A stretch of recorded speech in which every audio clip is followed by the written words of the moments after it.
Halo, selamat malam teman-teman semua, subscriber saya yang baik dan selalu menyukai notifikasi. Yeah. Oke teman-teman, kembali lagi di channel Lights Yogyakarta, yang mana menyajikan video-video review pekerjaan yang terbilang unik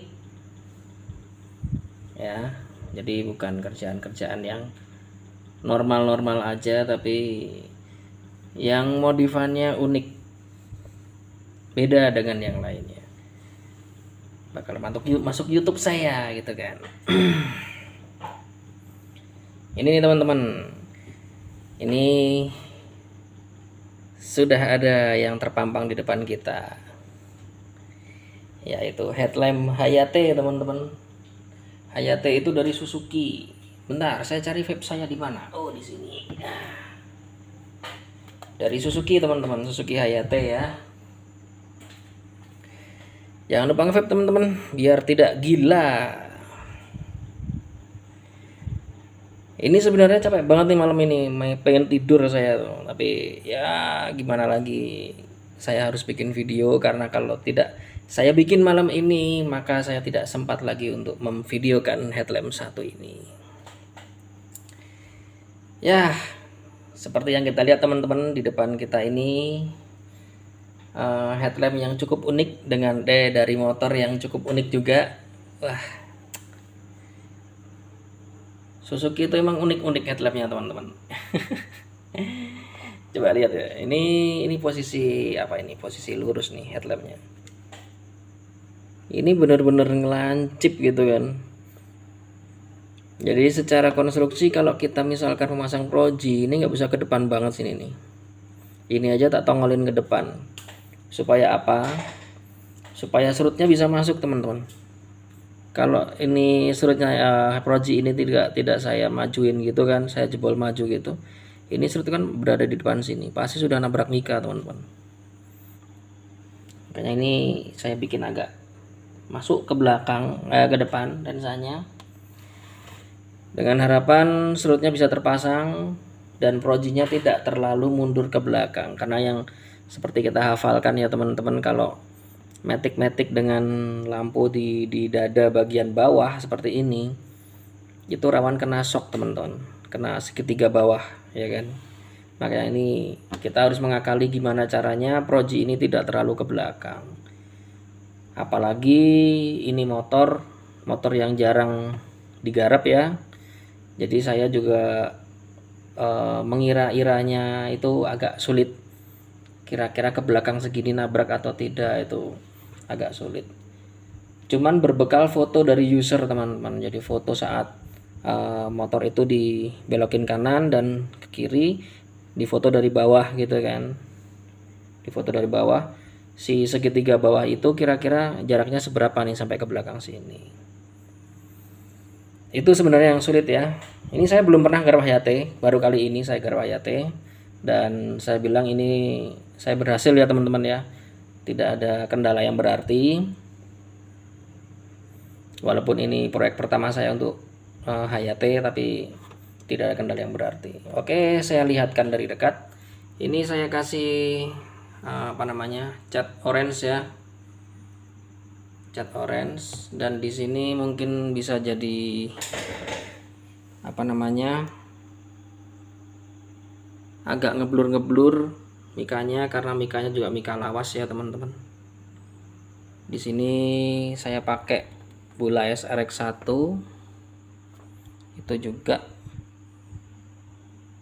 dan ini pakai P10 generasi pertama dari Stark teman-teman, dengan serut BMW klasik yang saya potong.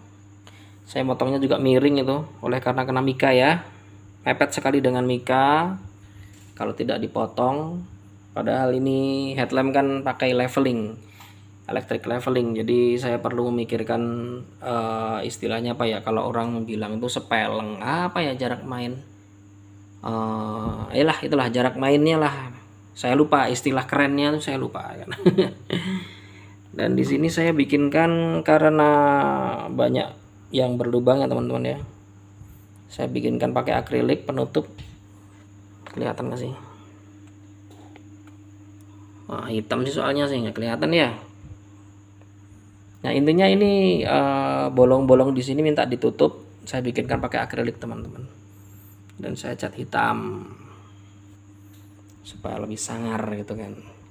Katanya lebih sangar. Padahal cuma buat menyamarkan coakan. Enggak juga sih, demi estetika juga. Dan agak nyempil di sini ada alis. Alis ini sebenarnya konsepnya kemarin nggak pakai teman-teman, cuman diusahakan untuk ada aja, jadi tidak mengikat ya, tidak mengikat sebenarnya keberadaan alis tersebut. Untuk nyalanya, nih teman-teman. Ini saya pakai Angel Eyes BB Classic, kemudian DE 360 sama alis pakai neon fleksibel grade A teman-teman. Kita cat lagi, kita tes. Ya, neon fleksibelnya cukup terang karena grade-nya juga grade yang bagus ya teman-teman ya. Dan warnanya juga putih. Nah, DE 360 seperti ini teman-teman. Ini banyak baret-baret halus nih di kacanya ini. Di kaca mika maksudnya.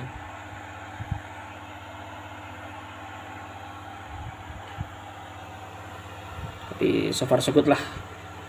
Pahamlah kita ya dengan headlamp yang sudah lawas gini. Kita bisa apa sih gitu kan. Nyalanya seperti ini. Dan sekarang kita coba untuk menyalakan apa dulu ya. Lampu utama saja. Lampu utama kita nyalakan bersamaan dengan lampu RX1 ya teman-teman ya. Mau tak liatin biasanya saya nyeting seperti apa tingginya.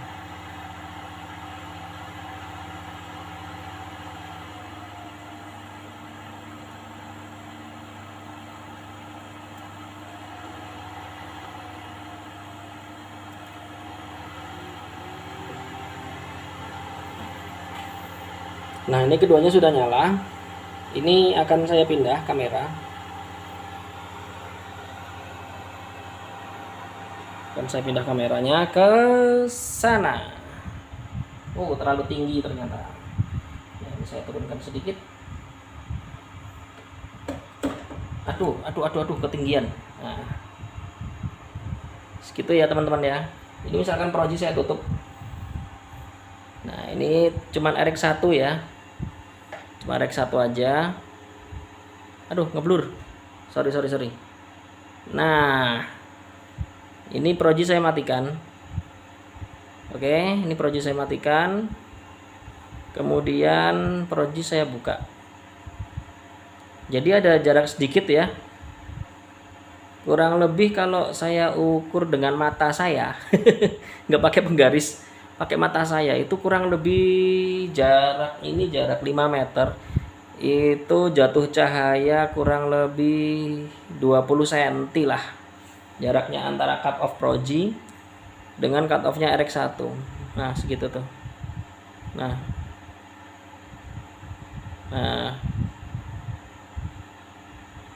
Ini P10-nya sudah tak buat flat ya, teman-teman ya. Tapi nggak terlalu flat juga sih. Ya, flat cut off. Nah, ini RX1 saya tutup 1. Ketinggiannya sama saya nyetingnya. Dan untuk looksnya masih tetap ya untuk P10 Gen 1. Kurang lebih di angka 3600 lux. Cukup tinggi. Walaupun masih tinggian P10 generasi ketiga ya. Iyalah. Oke teman-teman. Jadi kalau saya nyeting begitu ya. Jadi ada jarak. Karena yang kuning ini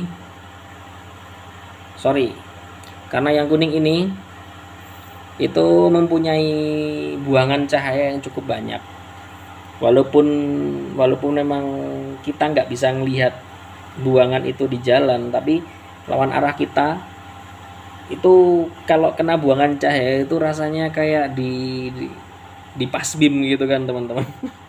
Terasa teman-teman ya. Oke, untuk penggunaan daya, penggunaan dayanya berapa? Nggak kelihatan nih. Berapa itu? Aduh, sorry. 6,79 ampere, 97,7 watt.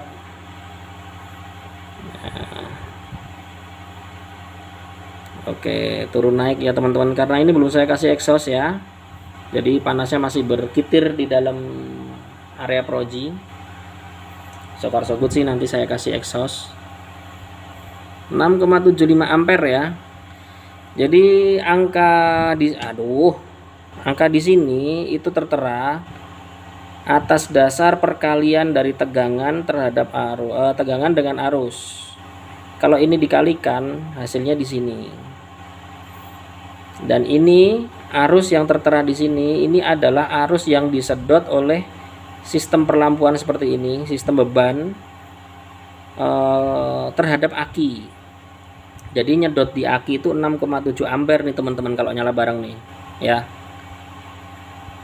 Dan watt atau power tertera yang di sini ini bukan menunjukkan terangnya seberapa ya, walaupun memang biasanya korelasinya ada, tapi di sini saya bilang ini lebih ke tingkat keborosan lampu yang dibuat ini. 96,1 watt ini tingkat keborosannya. Karena apa? Karena tegangan dikalikan dengan arus. Arusnya semakin gede, di sini juga ikutan gede. Karena tegangan yang di sini kita anggap konstan ya, antara 13,8 sampai 14,4. Oke, paham ya teman-teman ya. Jadi jangan ada istilahnya perdebatan tentang wattmeter. Diukur berapa watt, itu tidak selalu menunjukkan bahwa lampu itu lebih terang dan lebih nyaman di mata kita. Terang saja tidak cukup, yang penting nyaman. Mau terangnya seberapa, kalau kita nggak nyaman ya sama aja kan, nggak enak itu lampu. Tapi lampu itu misalkan tidak terlalu terang ya, cukupan terangnya, tapi kita nyaman dengan lampu tersebut, kita ngelihat jalan jadi enak gitu kan. Jadi jangan terpaku pada watt ya teman-teman ya. Semakin gede wattnya biasanya semakin boros di aki, itu pasti. Tetapi biasanya memang lebih terang, tapi tidak selalu kan gitu ya. Ini kalau saya yang bilang kayak gitu, watt gede lebih boros di aki, itu pasti. Tapi watt gede ya kan belum tentu terang. Tapi biasanya memang lebih terang, tapi tidak selalu. Nah, itu penting teman-teman buat milih lampu. Jadi kalau milih lampu ya kan, tanyakan luxnya berapa. Area sebarannya seperti apa, distribusi cahaya seperti apa, karakternya seperti apa. Kalian ceritakan, saya pinginnya karakter yang seperti ini, biarkan seller yang memilihkan lampu untuk kalian. Kan begitu, ya kan? Jadi tidak harus, wah ini luxnya paling tinggi nih. Karena ada yang namanya lampu proyektor gini, itu tipenya spot, bener-bener spot, ada titik fokusnya itu.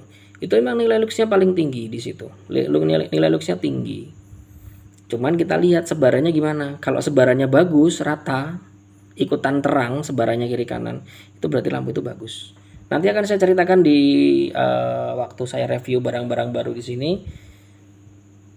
Tapi di sini cuma saya ceritakan tentang ini saja. Nanti saya bikin video lagi untuk barang per barang. Ada beberapa barang baru yang datang teman-teman. Akan saya bikin videonya satu-satu. Oke, kalau gitu cukup sekian video ini tentang Suzuki Hayate. Semoga kalian terhibur dan jadi periksa ya kan, sebagai pengetahuan kalian dan sebagai media saya untuk memamerkan sesuatu yang saya kerjakan. Oke teman-teman, terima kasih sudah menonton video ini sampai selesai. Salam modifikasi teman-teman, sehat selalu. Thank you. Bye bye.